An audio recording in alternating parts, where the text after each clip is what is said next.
Hello and welcome to Sci-Fi Night. I'm your host, Sebastian Metal Martinez, and this is the show where we take a look at some of the lesser-known sci-fi and horror movies out there and try to find the right expectations needed to get the most out of them. So, in tonight's episode, we're taking a look at a film that's kind of like Cube crossed with a virtual Friday the 13th. 2014's Debug is written and directed by David Hewlett, who's also directed the 2011 film Rage of the Yeti, but I think he'd rather be known for this film.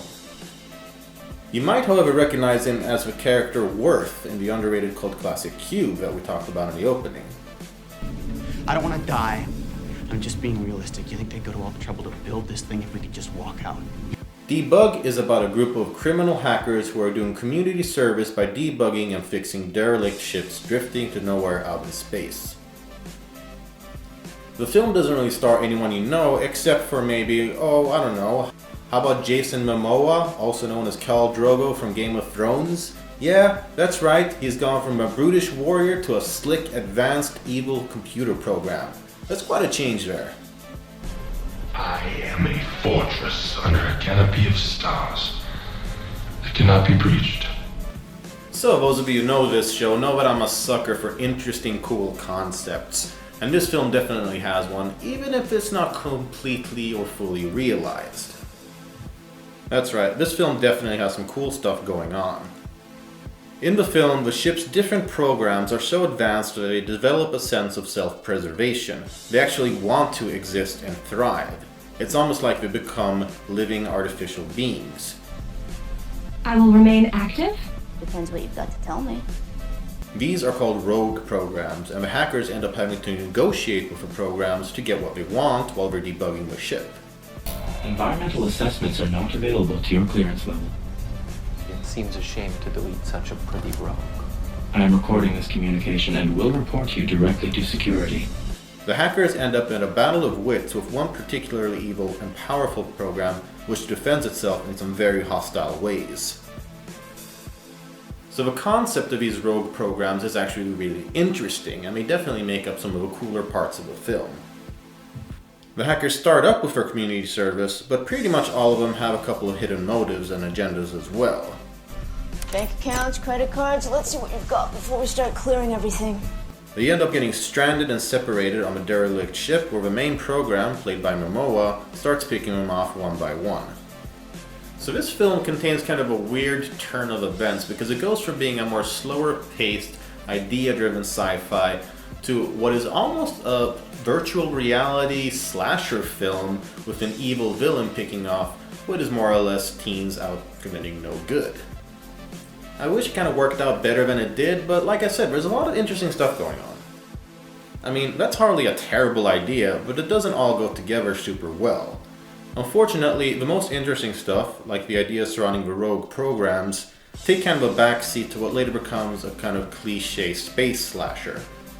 With that said, the film was actually surprisingly gory in some parts, and even if the whole film itself isn't super bloody, it allows for some pretty cool kills and even some really dark and rapey themes.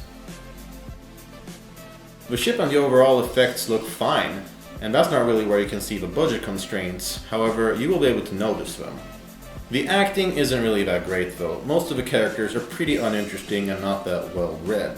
The best of the bunch is by far Jason Momoa, and he is just hamming it up and relishing this role as a villain. He's so much fun to watch whenever he's on screen, and he really steals the show. Extraordinary. I have so missed the unexpected. So, what should you expect from this movie? Cool sci-fi themes.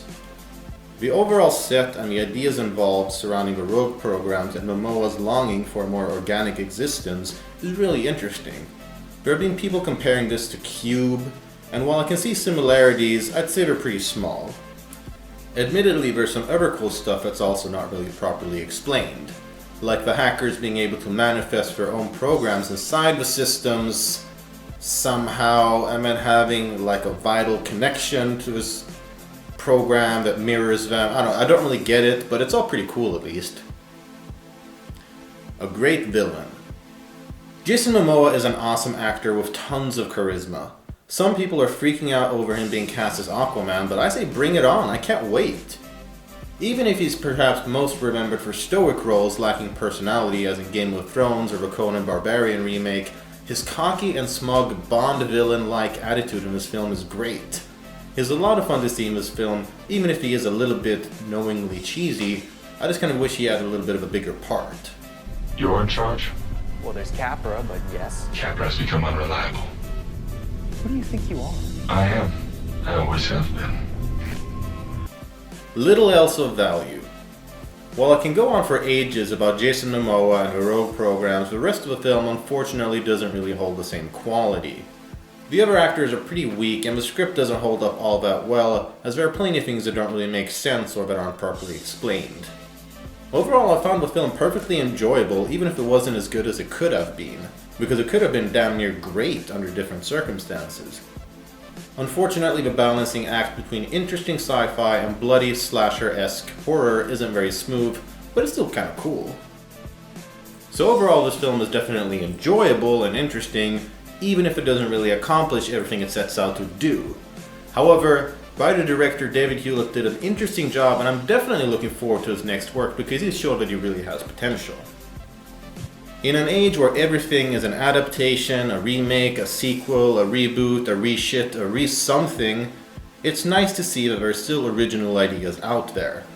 Aren't you clever? I'm designed to be. Too clever, maybe. Sure, it didn't live up to its potential, but at least there is potential. I mean, when was the last time you saw a Michael Bay film where you thought, oh yeah, this guy, I'm gonna see his next film? Yeah, I didn't think so. Sure, this wasn't a hit, but fans of sci-fi horror could do way worse than this. So, that about does it for this episode of Sci-Fi Night. We hope you enjoyed it. Please let us know what you think about the movie Debug in the comments below. While you're working your way down there, you might as well click the like and subscribe button because it really won't take a whole lot of effort and it'll help us out a lot. While you're down there, you could also let us know what kind of movies you want to see brought up here in the future, your ideas for future top 5 lists, future specials, whatever you want. So, rounding us off, please don't forget to like and subscribe like I just said because seriously it's important and it helps us out a lot. Now, really rounding off. I'm your host, Sebastian Villa Martinez. We hope you enjoyed this episode. We'll see you guys next time.